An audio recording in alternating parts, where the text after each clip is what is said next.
In the latest update for Grand Theft Auto Online, Rockstar has added police cars into the game.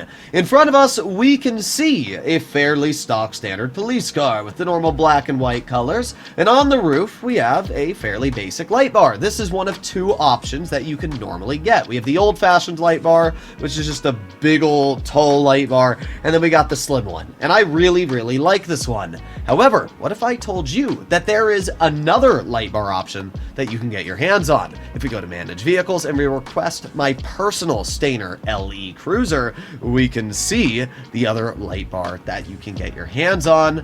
And look at that, it's an angular light bar. This is not normally accessible to players. In fact, you have to perform a glitch to get your hands on it. But as we can see, this is normal GTA Online, and yeah, this is actually a really cool light bar. They're obviously very different and also pretty similar in their looks, but I am a big fan of this one. Something that I should warn you ahead of time, before you perform this glitch, is that you cannot remove this light bar. So if you like the current one you have, and you don't want to, you know, second guess and be like buyer's remorse and be like, oh darn, I actually didn't want this, then I would recommend to just keep the police car you have. But if you want to get your hands on this angular light bar, you think it's cool that you can show it to your friends and stuff like that, then watching today's video will help you out. So let's get straight into it. First of all, you need to park your police cruiser into an apartment garage. I don't even know what vehicles I have in this garage. Yeah, I'm just gonna get rid of the ruffian. Bye-bye. There you go. So now we have our police car inside of a garage. The reason you need to store your vehicle in an apartment garage is because we're going to start up a mission, and this mission involves us going into our garage so that we can take the vehicle out of it. If it's not an apartment garage, then obviously you're not able to access it during missions. So now that we have our vehicle parked in the garage, we need to head over to the auto shop. Making your way over to the contract board of your auto shop, you specifically want to start up the ECU job, and you need to complete all the setups and start the robbery. If you don't have the ECU job on your job board, that is completely fine. All you need to do is start a job. You don't even need to really do anything. Just start up one of the jobs and then call Sasenta on the phone. She'll be very easy to find, and once you call Sasenta, you can easily cancel a job. So that's as simple as it gets, and then just go back into your auto shop. It'll have a bunch of new jobs refreshed for you, and then if it's not there, just keep resetting over and over and over until you get the ECU job. Once you have the ECU job, you need to start up the robbery. When starting up the job, make sure to pick the sharpshooter class. The reason is because you want those sticky bombs to kill yourself to get out of the mission. So let's start it up. When choosing a vehicle, pick Sasenta's Tailgater S. This way, you don't even have your own personal vehicle out. You can just hop right into the garage and go get it.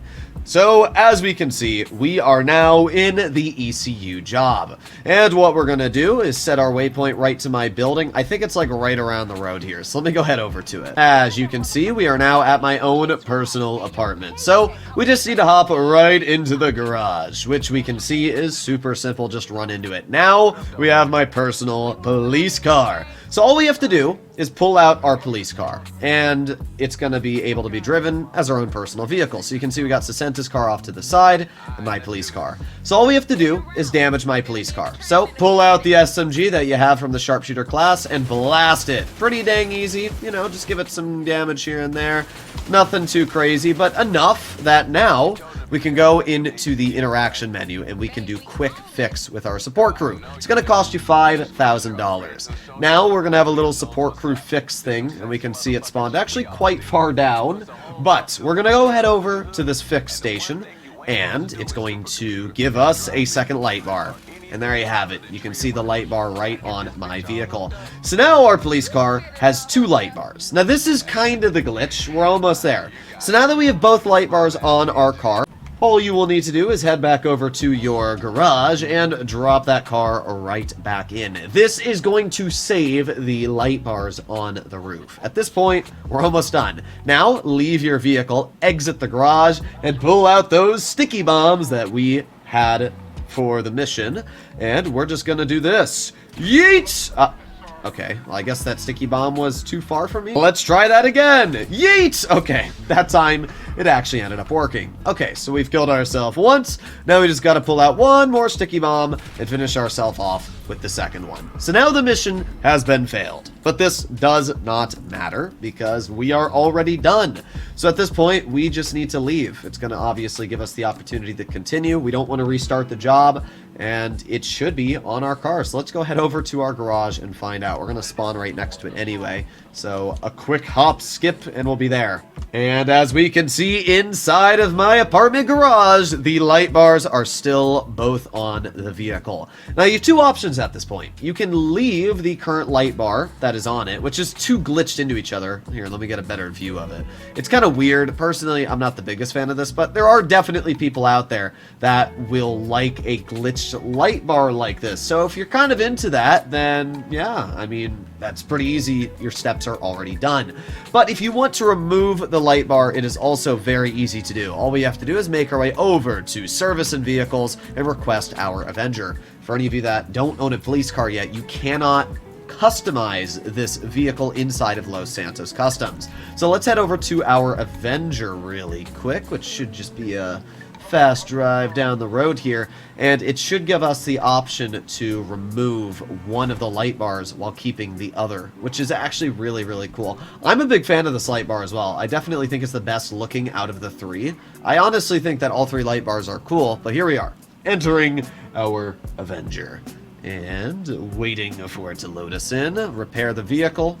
And if we just make our way over to police equipment and emergency lighting, as you can see, we now have a couple different light bars. So we can either remove the one, no emergency lighting, or we can leave on both. So there's really no way to do this. Like, you can't just have the emergency lighting 1 and 2 separate. It's either you get both or you get one. So there you go. Now we have our vehicle with just the single light bar. I actually think it looks pretty cool. I'm a big fan of it. As we can see in front of you, these are the two different light bar options, and I definitely think that both of these honestly look amazing. I still really like this kind of rectangular one as well. And just as a warning, if you want to get your hands on this cool angular light bar, you're not able to remove it. So once you put it on, that's it. You're not able to go back to this one over here, and you're also not able to put the old-fashioned one on. You're able to kind of like glitch it in as you saw before, but you're not able to put it on as itself. So it's really up to you whether you want this light bar or not. But I think it looks really cool. I mean, I like this one a lot here, but I definitely like the angles on this one better. Although I am a little disappointed that this front spot here does not actually get any lights, even though we can clearly see that Rockstar did put an effect on it. Maybe when it gets released, that'll turn on, but I highly doubt it. Overall, hopefully you enjoyed today's video. Obviously, if you'd like to see more like it, please consider smashing that subscribe button down below, as glitches like this take a lot of effort. Honestly, I don't know who the original finder of this was. I didn't, find it myself. But yeah, somebody found this, which is kind of crazy to me. I still never figure out how people even manage to find these things out. But hey, somebody out there did. Thank you for that. Hopefully you enjoyed the video. Subscribe for more. See you in the next one. Bye-bye.